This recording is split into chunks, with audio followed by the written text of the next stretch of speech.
তোমরা যে যা বলো ভাই, আমার আম্মুর হাতের এই ঝাল মাখাটাই চাই। 1 প্লেট ভাত অনায়াসে খাওয়া যাবে বিরিয়ানি সাইডে রেখে। এর জন্য এই যে প্রথমে সমস্ত শুকনো মরিচগুলোকে ভালো করে তেলে ভেজে নিচ্ছে। এটা বারবার নাড়তে হবে যেন এটা পুড়ে না যায়, বা রেখে দিলাম এক পাশ পুড়ে গেল আর এক পাশ ভালো ভাজা হলো না, এরকম না, ভালো করে ভাজতে হবে। সেই সাথে নিয়ে নিতে হবে বেশ কিছু পেঁয়াজ।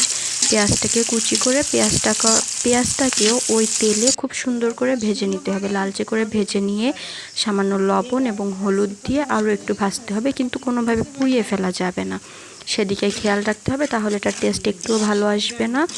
পরে এই যে শুকনো ঝালগুলোকে ভাজাগুলোকে সাইড করে উঠিয়ে রেখে নিতে হবে। সেই শুকনো ঝালের সাথে লবণ দিয়ে দিতে হবে।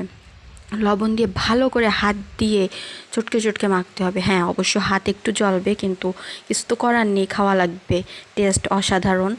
এই যে সুন্দর করে মেখে নিতে হবে। পরে ওই যে পেঁয়াজ ভাজাটা ছিল, পেঁয়াজ ভাজাও সাথে দিয়ে দিতে হবে, দিয়ে এটা খুব সুন্দর করে মাখতে হবে।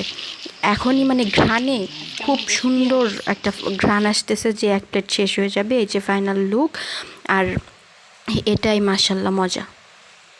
আমার এই ভিডিওটি যদি আপনাদের ভালো লেগে থাকে, প্লিজ লাইক, কমেন্ট এবং শেয়ার করবেন এবং সাবস্ক্রাইব করে পাশে থাকবেন। বেল বাটনে ক্লিক করে